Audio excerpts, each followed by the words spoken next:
मैं डॉक्टर लोकेश कुमार झा, सहायक प्राध्यापक, अंशकालीन साहित्य विभाग, धर्म समाज संस्कृत महाविद्यालय मुजफ्फरपुर। रघुवंश महाकाव्य के द्वितीय सर्ग में सिंह दिलीप संवाद चल रहा है। हम लोग जो पूर्व पाठ में पढ़े थे कि राजा सिंह जो है राजा दिलीप से कहे हैं कि तुम तो उत्तरोत्तर सुखों का भोग करने वाले अत्यंत बल से युक्त अपने शरीर की रक्षा करो, क्योंकि विद्वान लोग समृद्धशाली राज्य को केवल पृथ्वी तल के संबंध होने से अलग हुआ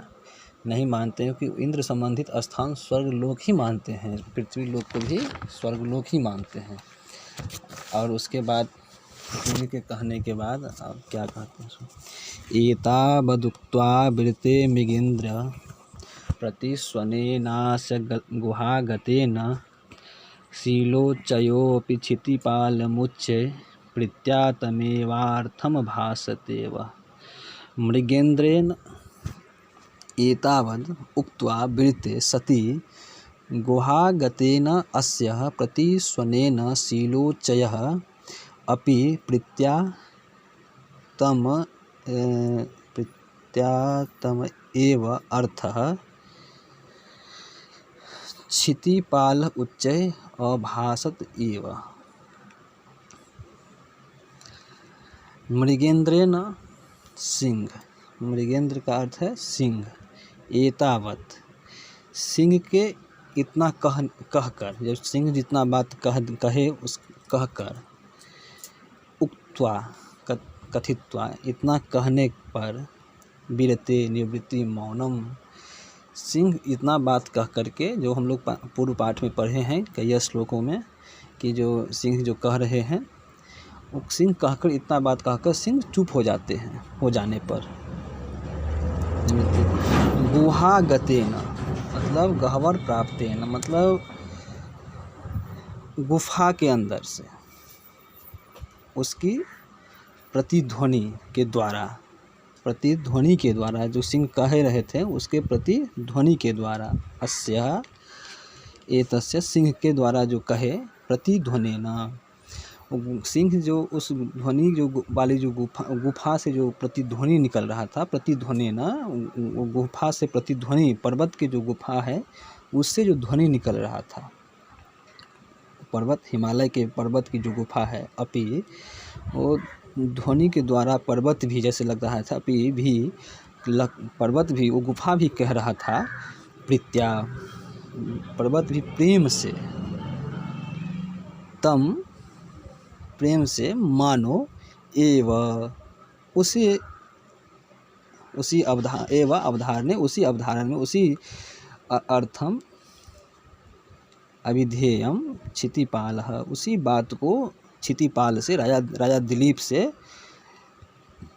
उच्च है मतलब ऊंचे जोर जोर से, जैसे आवाज़ का प्रतिध्वनि होता है, जब टकराता है आवाज़ किसी गुफा में, जब आवाज़ जब बोलेंगे तो उसमें आवाज़ को टकराने के बाद गुंजन होता है, लगता है कि बहुत तेज़ आवाज़ में कोई बोल रहा है। वही बात को जो सिंह बोला है, उसी आवाज़ को जब प्रतिध्वनित हुआ है गुफा से, तो लगा कि जो जोर जोर से प्रेम लाप में प्रेम पूर्वक, इतना जोर से प्रेम पूर्वक कह रहा था, अकथ्यत अभासता मतलब अकथ्यत, जोर जोर से राजा दिलीप को कहने लगा। क्या कहने लगा? जो बात कह रहा था वही बात कहने लगा जोर जोर से, प्रेम से, कि तुम इतने बड़े राजा हो और तुम अपने से इतने बलवान हो, तुम इस इतने बड़ी पृथ्वी के पर राज करते हो, तुम काहे अपने शरीर को नष्ट करना चाहते हो। अब आगे देखिए क्या कहते हैं। निसम्मयः देवानुचरस्य वाचं मनुष्य देव पुनरप्युवाच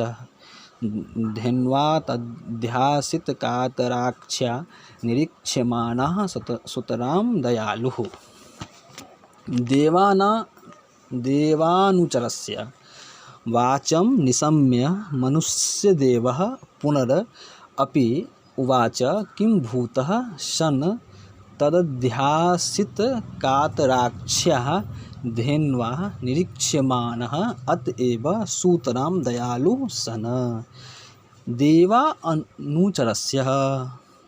देवा मतलब भगवान शंकर के जो अनुचर हैं, भगवान शंकर के जो सेवक हैं, सेवक कौन है? सिंह। महादेव भगवान शंकर के अनुचर जो सिंह हैं, उस सिंह को वाचा, उस सिंह की वाणी को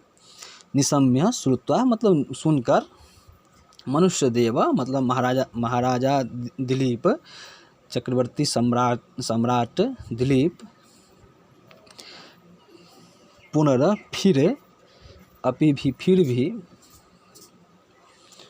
फिर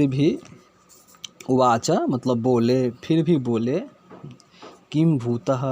जो कि उस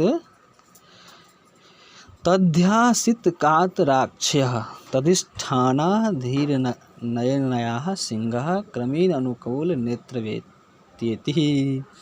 मतलब बोले जो कि उस सिंह के द्वारा आक्रांत होने से आकुल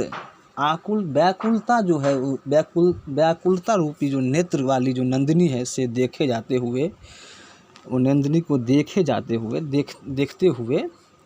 सुतराम नितराम अतएव अत्यंत दयालु कारुणिकः मतलब दयालु सन्निधि शेषः दयालु हो रहे हैं। भगवान शंकर के जो सेवक हैं सिंह, कुंभोदर नामक जो सिंह हैं, उस सिंह की वाणी को सुनकर मनुष्य के जो राजा हैं दिलीप जो हैं, वो फिर भी उससे बोले जो कि उस सिंह के द्वारा जो कहा गया, उस सिंह के द्वारा जो आक्रांत होने से आकुल, जो सिंह के